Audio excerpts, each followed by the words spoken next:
దక్షిణాది నటుడు రవికుమార్ మరణించారు. కొంతకాలంగా క్యాన్సర్తో బాధపడుతున్న ఆయన హాస్పిటల్లో ట్రీట్మెంట్ పొందుతూ శుక్రవారం తుదిశ్వాస విడిచారు. కేరళలోని త్రిచూర్కు చెందిన ఆయన లక్షప్రభు 1968 సినిమాతో మలయాళ చిత్రసీమకు పరిచయమయ్యారు. ఉల్లాస యాత్ర చిత్రంతో హీరోగా మారారు.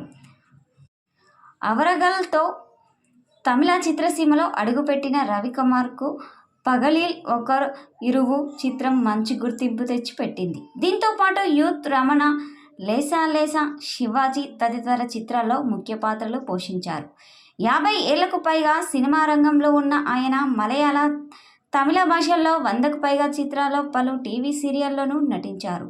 నటి రాధిక శరత్ కుమార్కు చెందిన రాడన్ మీడియా వర్క్స్ నిర్మాణ సంస్థకు చెందిన చిత్తి, తెలుగులో పిన్ని, సెల్వి లాంటి తమిళ ధారావాహికల్లో నటించారు. తెలుగులో అనుబంధం సీరియల్లో నటించి మెప్పించారు. శనివారం అంత్యక్రియలు నిర్వహించనున్నట్లు కుటుంబ సభ్యులు తెలిపారు. రవికుమార్ ఓ కుమారుడు ఉన్నారు. ఆయన మృతి పట్ల పలువురు సినీ ప్రముఖులు సంతాపం వ్యక్తం చేస్తున్నారు. ప్రస్తుతం ఇందుకు సంబంధించిన విషయాలు కాస్త వైరల్ అవుతున్నాయి.